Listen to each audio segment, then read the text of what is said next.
Hello, Grammar 2 students. Well, this week we're going to work with fronting and inversion. You will see that these two concepts are closely related, and that's why we are working on them simultaneously.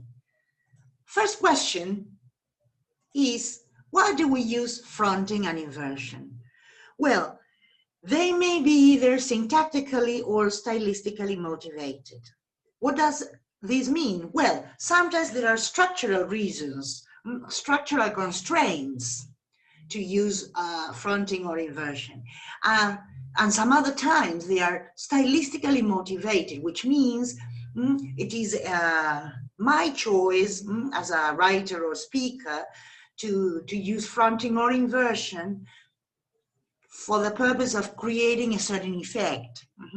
Those would be, I would say, the most interesting cases.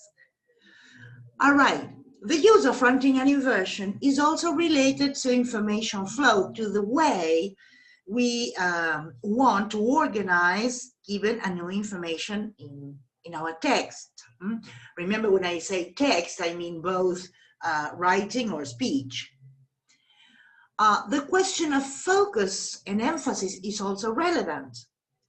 You know, the principle of end of focus implies that the new or the most important idea, the load of information, should be placed towards the end, where the tone unit normally falls in speech. Well, by fronting an element other than the subject, we may create a double focus, okay? There is a focus at the beginning and a focus at the end of the sentence. Sometimes we may use them for contrastive purposes, or their use may be related to the end weight principle. Yes, this tendency to place the more complex part, the most complex structures, let's say, at the end of the sentence. Let's start dealing with fronting.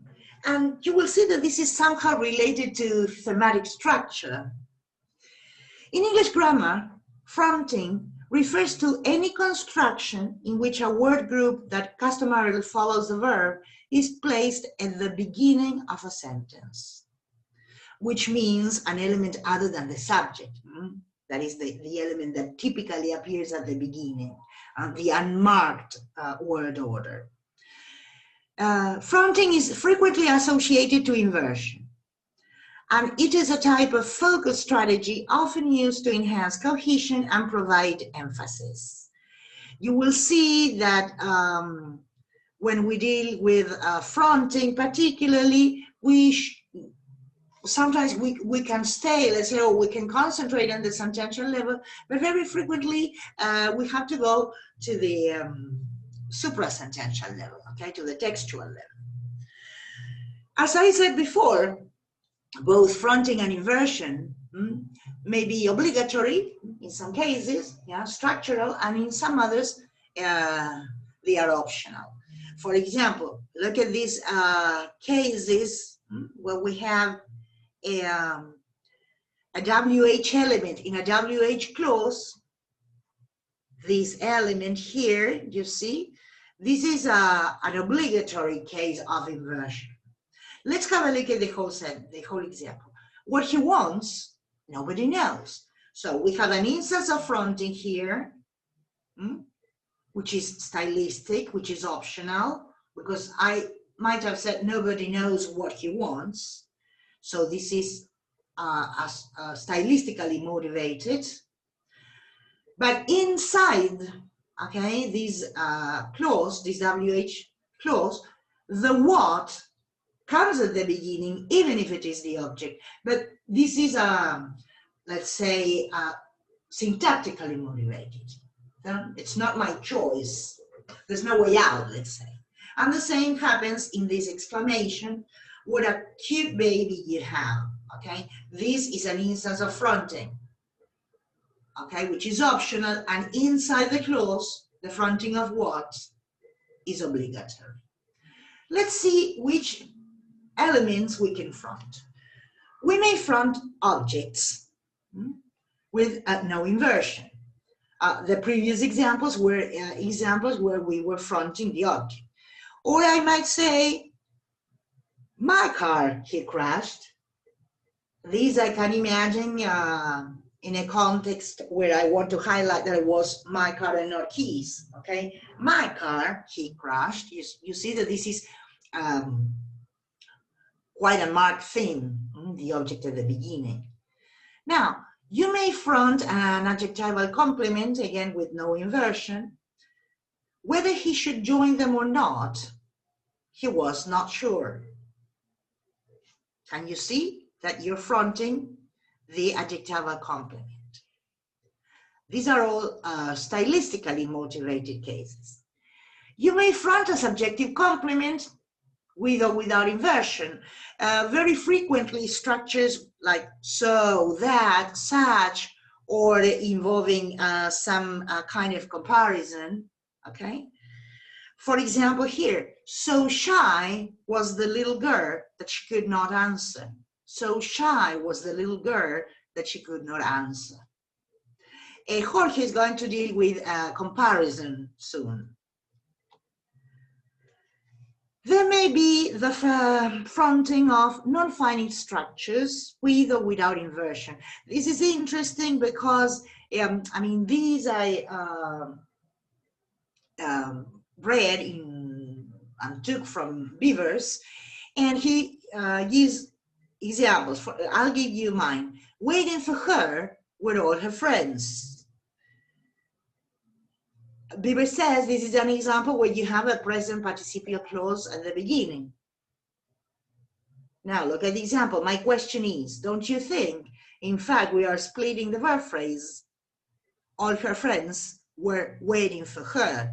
So is waiting for her a present participial clause, or is it part of the conjugated verb phrase?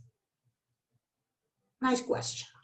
Okay, it is also very frequent to front dependent clauses, particularly those which have the subordinators as or though, with no inversion. Though not finished, the painting looked beautiful. It is also very common to front adverbials of place and movement. And we will focus on that in our next slide. There's also fronting with negative adverbs of frequency, such as never, rarely, and these cases are always followed by inversion. Never had he read such a sweet poem. And as a last example of fronting, clauses of proportion, with or without inversion. Clauses of proportion, let me give you an example.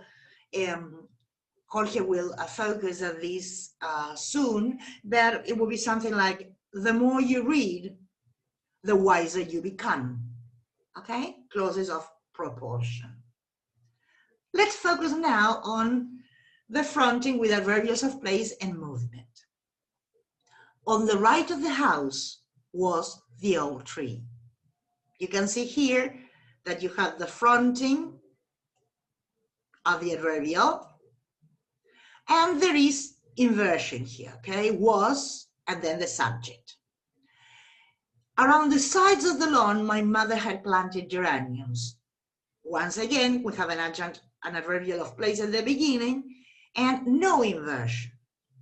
Now, so when do we invert? Rules for fronting with inversion. The subject and verb change position in the following situations. When the main verb is to be, as is the case in our first example, or when the main verb is a verb of place, like sit, stand, leave, or movement, like go, walk, run. So, when don't we invert? The subject and verb do not normally change position when the verb is transitive. That is, when it takes an object, as is the case with the geraniums in the previous sentence. When the subject is a pronoun, with verbs other than those of place and movement, and with continuous tenses. Okay, let's move now to inversion. Inversion involves reversing the position of the subject and the auxiliary or the whole verb. You are familiar, of course, with the idea from question forms and question tags, okay, where we swap or switch the subject and the auxiliary or the verb to be. Inversion is often used in connection with fronting. Okay, you may have cases, instances of inversion which involve the subject and the whole verb. Look at this example. Sometimes a subject-verb complement becomes a complement-verb-subject. You see that there is both fronting and inversion. Especially remarkable was her oval face. Was her oval face. This is, you see, you're inverting the verb and the subject. His answer was a disgrace, and equally regrettable was his departure immediately afterwards. Here you have was his departure. There is an instance of a comparative reference to a preceding element. And of course, there is also fronting, okay? Fronting of a subjective complement. Sometimes you may find, instead of a subject-verb-adjunct, an adjunct-verb-subject. In a distant grave lies his beloved body. As we said before, you see that you have plays and a verb related to movement, and that's why you have inversion. Well, here, this is a very popular example, okay? Here's the milkman. Here is the adjunct in the beginning, and you have inversion. Subject, verb, object may become object, verb, subject. Please go away, said one child. Now it says if the subject is not a personal pronoun. I would say, for example, please go away, he said. So this is a requirement, not to have a personal pronoun as a subject. So these were cases where we changed position of subject and verb. Now, there are other cases where we have subject and operator or auxiliary. Well, as we said before, this is obligatory in questions, okay? When I say, I don't know, do you like coffee, right? You have the operator and then the subject, but that would be the unmarked form in a question. So, there are other cases of inversion, which are, again, obligatory. For example, in elliptical clauses, so neither nor, John saw the accident and so did his sister, all right? He won't go and neither should you. This is something that is difficult, okay, when you learn English. This is an instance of inversion that we are usually taught when learning English, because this is quite common, okay? So do I, nor have I. Okay, fronted negation. When you have a negative at the beginning, then inversion is obligatory.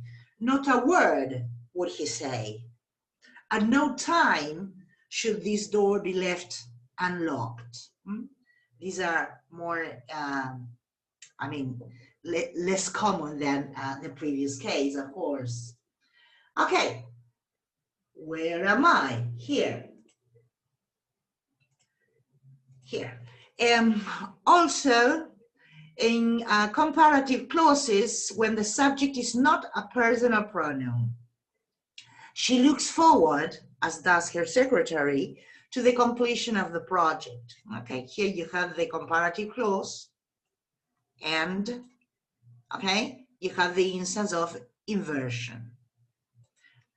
You see that the subject is this noun phrase, but I would say she looks forward, as I do, to the completion of the project.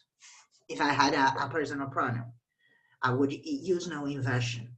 And also, in these particular cases of subordinate clauses of condition and concession, should you change your plans, please let me know. Meaning, if you change your plans, condition, or had she left a will, we would know what to do. Okay? All right. So, you see that some cases, those which are optional and stylistically motivated, are frequently found in literary texts. And that's why I brought some nice examples. The first is a very nice example from this well-known short story by Oscar Wilde. Well, enjoy this reading. The Happy Prince by Oscar Wilde.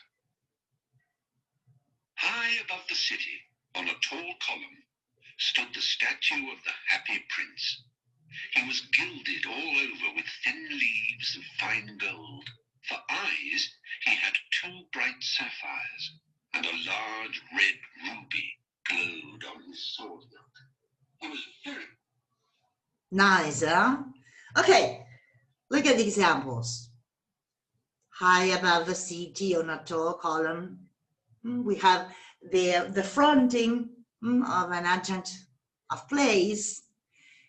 You see that you have the verb related to movement, sorry, to place rather, okay? And that's why you have the inversion of the subject, the statue of the Happy Prince, and the verb, the whole verb. Then you have another instance of fronting here. For eyes, he had 2 bright sapphires, okay? And there is no inversion here. Nice paragraph, nice example, I mean. Now, look at the following example. Impossible not to sing, you know? Okay, this is Here Comes the Sun. And as you probably know, okay, this is the lyrics of a song by the Beatles. Let's move on. Some other examples. Once again, this comes from a beautiful short story that most probably you have read. It is The Telltale Heart by Edgar Allan Poe. I love Edgar Allan Poe. A dramatic, let's enjoy, okay, a dramatic reading. Upon the 8th night, I was more than usually cautious in opening the door. A watch's minute hand moves more quickly than did mine. Never before that night had I felt the extent of my powers, my sagacity. I could scarcely contain my feelings of triumph to think that there I was, opening the door little by little, and he not even to dream of my secret deeds or thoughts. Amazing. Okay. Upon the 8th night, okay, we start with an instance of fronting, of adverbials, okay, with no inversion. Here we have an instance of inversion, okay? This is an obligatory case of inversion, which involves some kind of comparison. You have here the fronting of a negative adverbial, and then you have inversion of the subject and the operator. So it was a nice reading, wasn't it? Okay. And then, well, my last example from Twitter, something popular. Under no circumstances are we getting a dog. This is a mom, isn't it? Okay, who refuses to have a dog. Okay, under no circumstances are we getting a dog.